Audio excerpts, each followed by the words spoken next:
small intestines? Can I can't really. What? Okay, right there, that's the common bile duct. Okay. Okay? Okay. Underneath the liver is this organ right here, this J-shaped organ. This is the stomach. Now we said that this has to be a closed chamber here, but the esophagus has to come through the diaphragm to get to the stomach, right?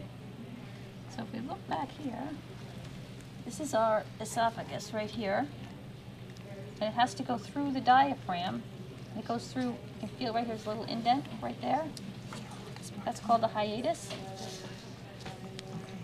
Okay, right here, that's called the hiatus. It's a spot in the diaphragm where that esophagus comes through.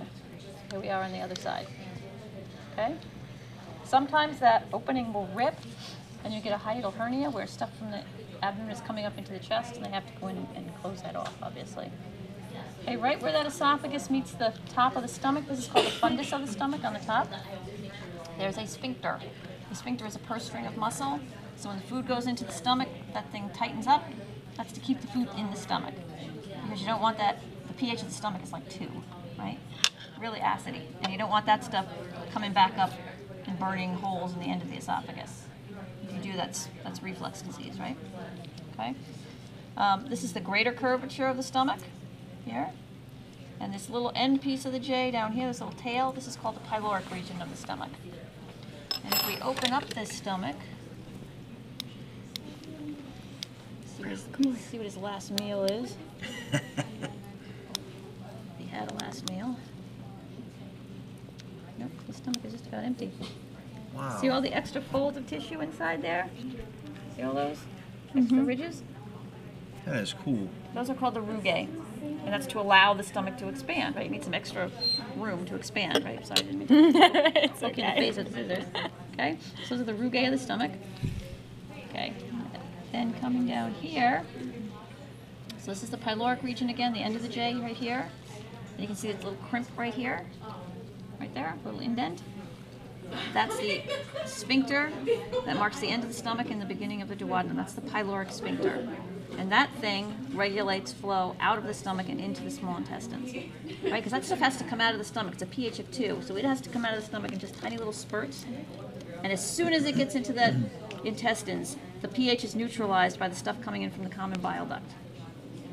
Right, so you get one little spurt of that acidy chyme coming in, boom, you hit it with the bile and the secretions from the liver, and you also have secretions coming in on the other side from the pancreas. All of that stuff is very alkaline, very basic. So it neutralizes it right away and it delivers all of those digestive enzymes right there. Okay? Then this first part of the small intestines, this first little U shape right here, that's called the duodenum. And that's a really important section because by the time the food reaches the end of the duodenum, chemical digestion is done. It's broken down as much as you can break it down. Okay, so that's the duodenum.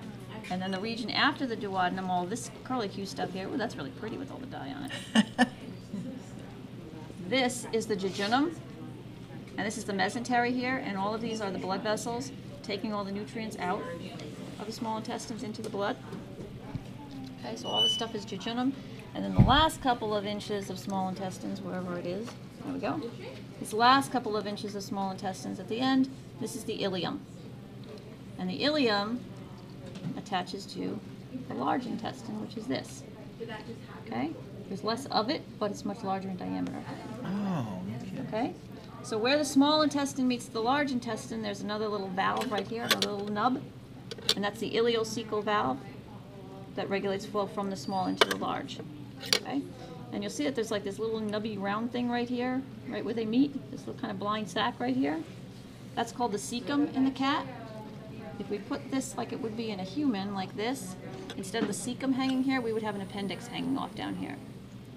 Okay? In the lower right quadrant, that's where your appendix is. And then you would have the ascending, the transverse, and the descending colon. Okay? And if we look at that descending colon, you see all this membrane here? This is called mesocolon.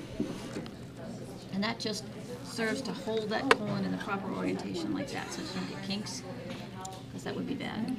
Right? Get a kink in your bowel. Okay? And so the large intestine leads down here. It's not open yet down here, but it would lead to the rectum for storage and compaction of the waste, and then finally elimination through the anus. Okay? what are these? We'll get to that. This is actually the urinary bladder right there. Oh, okay. Coming back up here for a second, you have all this stuff. Well, that looks really cool with the dye in it. Look at that. This is actually a fatty apron that lays over the abdominal contents. This is called the greater omentum because it is, or was, attached to the greater curvature of the stomach. Okay, that's that fatty apron. And then there's not much left, but this stuff here, this is the lesser omentum because it's attached to the lesser curve of the stomach. Okay. And over here, the thing that looks like the beef teriyaki right here, this is actually the spleen. That's not a digestive organ, but it's a good marker for our pancreas. So get this gooey stuff out of the way. We pull this over. Okay. So this is all pancreatic tissue right here. All this stuff and all this stuff here comes under the stomach. All of this from the spleen under the stomach and right over to the duodenum. All this tissue here on the duodenum, under the stomach, right over here to the spleen. This is all pancreas. That's all pancreatic tissue. Okay, and the digestive function of the pancreas is to supply digestive enzymes in an alkaline solution to the duodenum. Okay, it has an endocrine function too, but she'll talk about that in the lecture. Okay? I think we're good with that. Then we have our pluck. We do the pluck so you can see some of the